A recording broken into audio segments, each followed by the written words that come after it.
विद्यार्थियों, जब हम अपने चारों तरफ देखते हैं तो प्राणियों को विभिन्न संरचना एवं स्वरूपों में पाते हैं। अब तक लगभग 10 लाख से अधिक प्राणियों का वर्णन किया जा चुका है, इसलिए वर्गीकरण का महत्व काफ़ी बढ़ जाता है।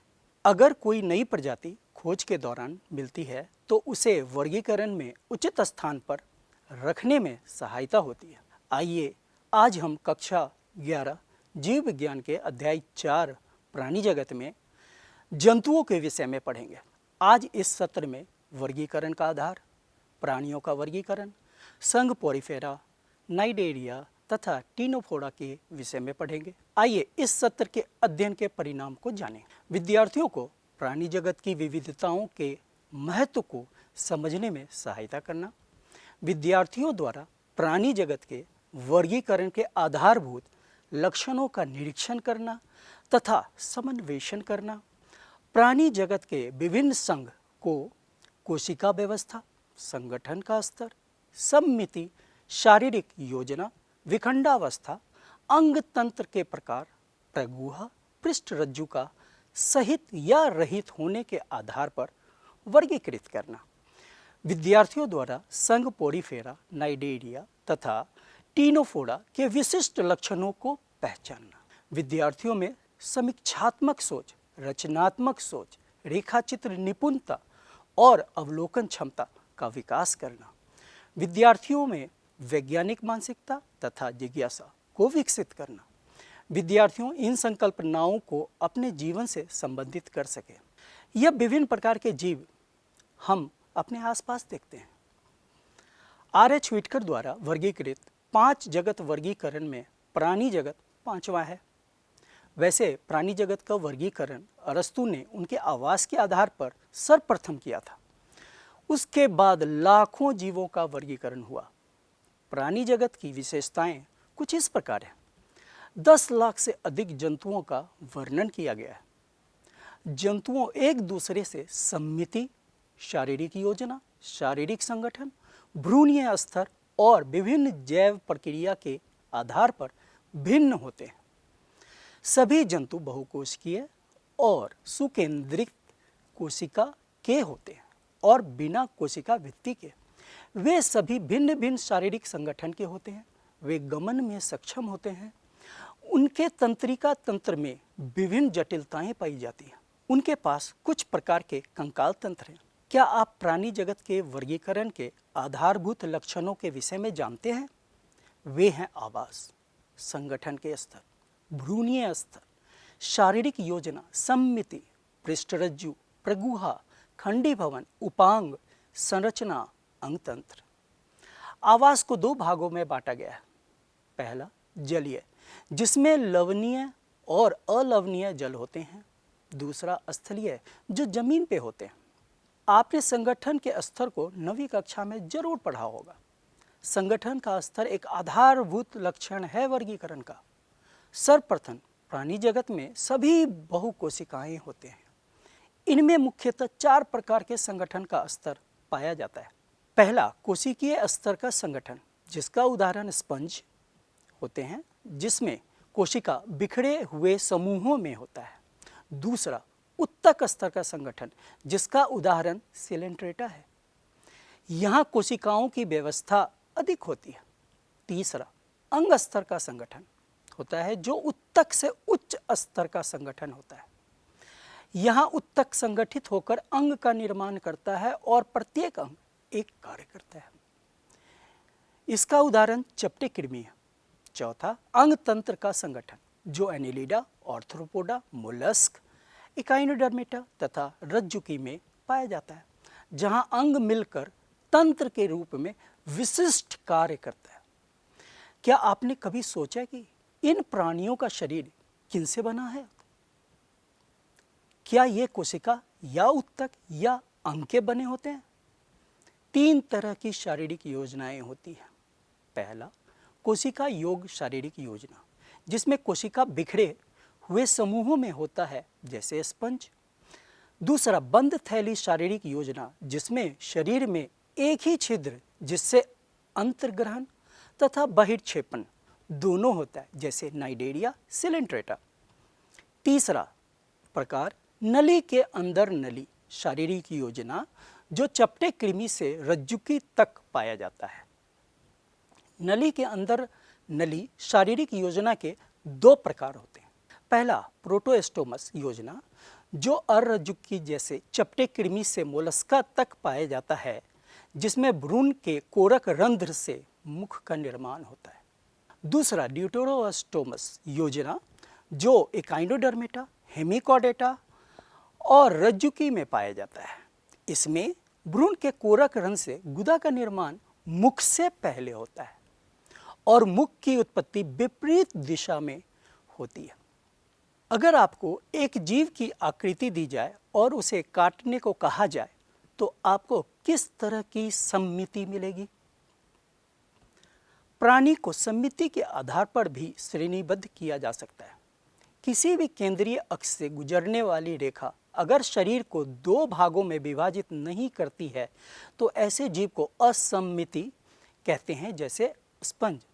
जब किसी भी केंद्रीय अक्ष से गुजरने वाली रेखा प्राणी के शरीर को दो बराबर भागों में विभाजित करती है तो इसे अरीय सम्मिति कहते हैं, जैसे नाइडेरिया, टिनोफोरा और इकाइनोडर्मेटा। परंतु जब एक ही अक्ष से गुजरने वाली रेखा द्वारा शरीर दो समरूप दाएं तथा बाएं भाग में बांटा जा सके तो इसे द्विपार्श्व सम्मिति कहेंगे। इसका उदाहरण एनेलिडा, ऑर्थोपोडा, रज्जुकी इत्यादि है। आइए अब हम भ्रूणीय स्तर को समझें। कुछ जीवों में कोशिकाएं दो भ्रूणीय स्तर में व्यवस्थित होती हैं, बाह्य इक्टोडर्म तथा आंतरिक एंडोडर्म, जैसे स्पंज। नाइडेरिया में इन दोनों स्तर के बीच जेली की तरह मीजोग्लिया पाया जाता है। ऐसे जीवों को द्विकोरिक कहते हैं। बाकी जीव जिनके विकसित भ्रूण में तृतीय भ्रूणीय स्तर मीजोडर्म होता है, जिसे त्रिकोरिकी कहते हैं, यह चिपटे कृमि से रज्जुकी तक होता है। आइए इस कड़ी में हम आगे बढ़ते हुए एक और आधारभूत लक्षण प्रगुहा के विषय में जानेंगे। शरीर भित्ति तथा आहार नाल के बीच गुहा, जो कि मीजोडर्म द्वारा दोनों तरफ से आच्छादित होता है, उसे प्रगुहा कहते हैं। प्रगुहा की उपस्थिति तथा अनुपस्थिति वर्गीकरण का एक मुख्य आधार है। इसे तीन भागों में बांटा गया। पहला, जिन प्राणियों में शरीर गुहा नहीं होता है उसे अगुहीय प्राणी कहते हैं। उदाहरण है पोरीफेरा से चपटे कृमि तक।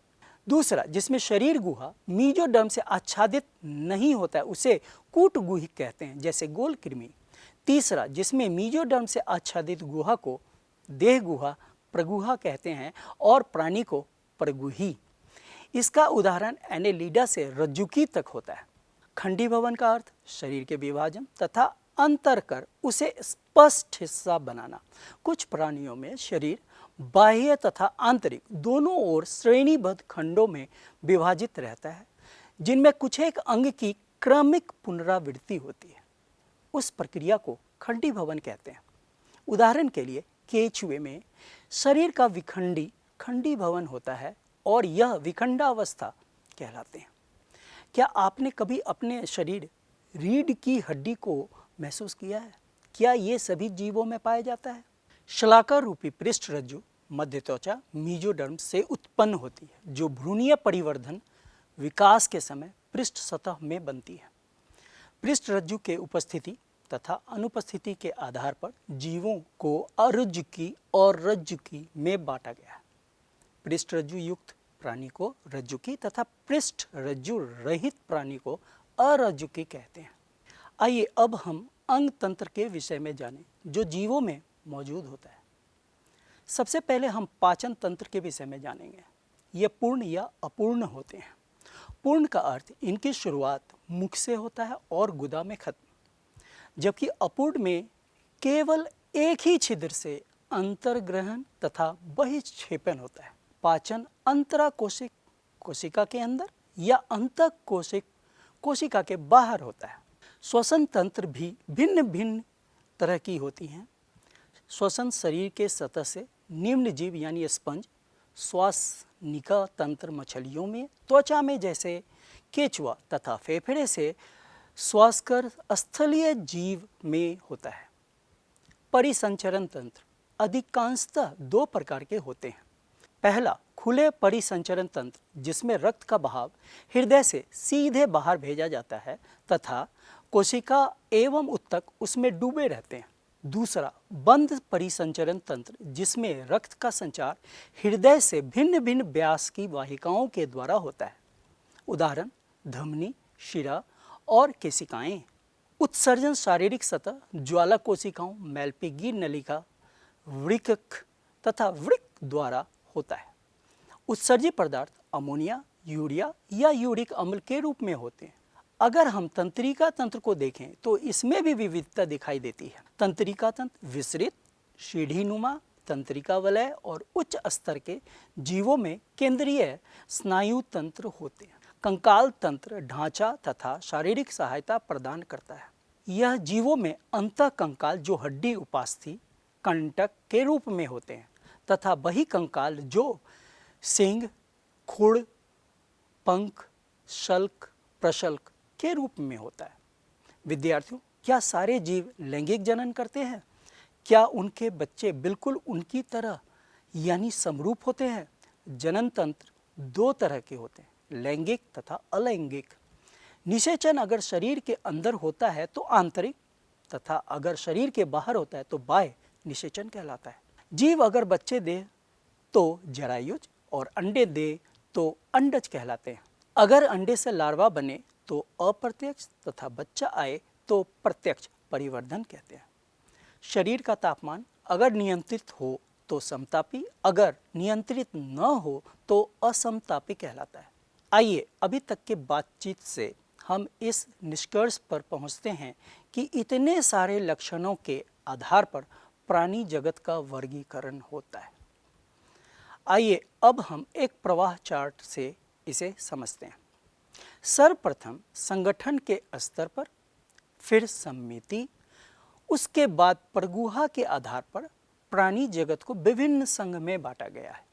आइए अब हम प्राणी जगत के वर्गीकरण में पहले संघ पोरीफेरा के विशिष्ट लक्षणों को समझते हैं।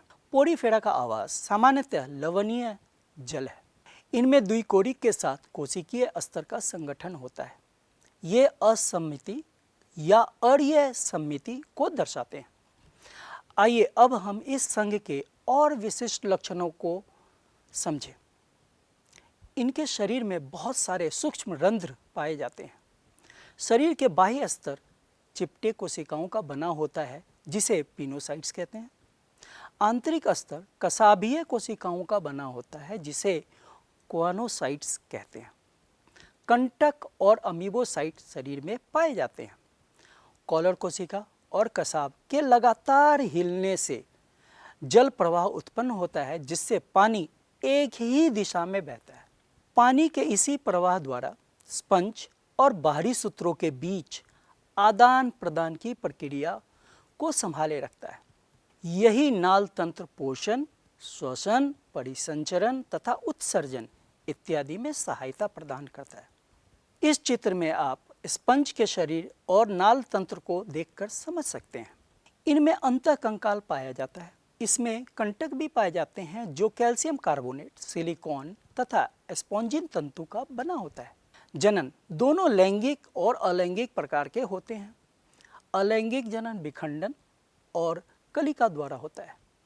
लैंगिक जनन में निषेचन आंतरिक और प्रत्यक्ष परिवर्धन होता है। स्पंज में विखंडन की प्रक्रिया काफ़ी उत्कृष्ट होती है। पोरीफेरा के उदाहरण हैं साइकन, साइका, स्पॉन्जिला, स्वच्छीय जलीय स्पंज और यू स्पॉन्जिया, बाथ स्पंज। आपने टीवी पर कभी न कभी जेली मछलियों को देखा होगा। आप जरा सोचें ये किस संघ के प्राणी हैं? बिल्कुल सही सोचा, ये संघ नाइडेरिया के प्राणी हैं। ये ज़्यादातर लवणीय तथा कुछ अलवणीय होते हैं। ये स्थावर तथा मुक्त तैरने वाले होते हैं। द्विकोरिक के साथ उत्तक स्तर का संगठन इनमें होता है। ये अरीय या द्विपार्श्व समिति को दर्शाते हैं। आइए इनके विशिष्ट लक्षणों को समझें। इनकी शारीरिक योजना बंद थैली की तरह होती है। इनमें केंद्रीय जठर संवहनी गुहा पाई जाती है। अधोमुख पर स्थित मुख होता है जो संवेदी स्पर्शक द्वारा घिरा होता है। दंश कोशिका निमेटोसिस्ट नाइडोब्लास्ट बाहरी त्वचा में पाया जाता है। पाचन तंत्र अंतःकोशिक तथा अंतराकोशिक दोनों प्रकार का होता है। तंत्रिका तंत्र निम्न कोटि का होता है जिसे तंत्र जाल कहते हैं। ये प्राणी पीढ़ी एकांतरण मेटाजेनेसिस को दर्शाते हैं। नाइडेरिया बहुरूपता को दर्शाता है। इनमें एक जीव में दो या उससे ज़्यादा तरह के रूप दिखाई देते हैं जिसे हम पॉलिप और मेडुसा कहते हैं। पॉलिप स्थावर बेलनाकार जो अलैंगिक जनन से मेडुसा बनाता है जो मुक्त पलावी और छतरी के आकार का होता है। मेडुसा लैंगिक जनन द्वारा पॉलिप उत्पन्न करता है। ये जीव मूंगा चट्टान भी बनाते हैं जो इस संघ के जीवों की अद्वितीय लक्षण है। आइए नाइडेरिया के उदाहरण को देखें। फाइसेलिया पुर्तगाली युद्धमानव, एडम्सिया समुद्री एनिमोन, पेनेचुएला समुद्री पिच, गॉर्गोनिया समुद्री व्यंजन, मेड्रिना ब्रेन कोरल इत्यादि। आइए अब हम अगले संघ टीनोफोरा को समझें। बहुत पहले ये संघ नाइडेरिया के अंतर्गत आता था, परंतु इसके कुछ उच्च लक्षण के कारण इसे एक स्वतंत्र संघ में डाला गया। इसके विशिष्ट लक्षण हैं, ये सभी जीव समुद्रवासी, अकेले रहने वाले तथा समुद्री तल पर रहने वाले होते हैं। ये समुद्री अखरोट या कंकाल जेली के नाम से मशहूर हैं। ये द्विकोरिक होते हैं तथा इनमें उत्तक स्तर का संगठन और ये समिति के साथ पाया जाता है। इनमें पाचन तंत्र अंतः तथा अंतराकोशिक दोनों प्रकार का होता है। शरीर में 8 बाह्य पक्षमावी कंकत पट्टिका होती है जो चलन में सहायक होती है। स्पर्शक हो सकते हैं तो 2 या नहीं भी हो सकते हैं। नर और मादा अलग अलग नहीं होते हैं, केवल लैंगिक जनन होता है। निषेचन बाह्य होता है तथा परिवर्धन अप्रत्यक्ष। जीव संदीप्ति प्राणी द्वारा प्रकाश उत्सर्जन करना टीनोफोरा की मुख्य विशेषता होती है। इसका उदाहरण है प्लूरोब्रैंकिया और टीनोप्लाना। आइए आज के सत्र का एक शीघ्र पुनरावलोकन करते हैं। हमने आधारभूत लक्षणों के आधार पर प्राणी जगत का वर्गीकरण किया। पोरीफेरा, नाइडेरिया तथा टीनोफोरा के आधारभूत तथा विशिष्ट लक्षणों को समझा। मूंगा चट्टान के विषय में जाना। नाइडेरियन में बहुरूपता को अच्छी तरह समझा। इस सत्र के विवेचना के आधार पर आपके लिए कुछ नियत कार्य है। अपने आसपास पाए जाने वाले जंतुओं का निरीक्षण करें तथा उनके आधारभूत लक्षणों पर गौर करें। स्पंज के जल परिवहन तंत्र का चित्र बनाएं तथा उसे नामित करें। भारत के मानचित्र पर तथा अन्य जगहों पर मूंगा चट्टान को दर्शाएं जहां वे पाए जाते हैं। उनका महत्व भी बताएं। जलवायु परिवर्तन का मूंगा चट्टान पर प्रभाव को ढूंढें। प्रिय विद्यार्थियों, इस सत्र के सभी मुख्य बिंदुओं पर गौर करें। अगले सत्र में हम चपटे कृमि, गोल कृमि, एनिलिडा तथा आर्थ्रोपोडा के लक्षण तथा उदाहरण के बारे में जानेंगे। धन्यवाद।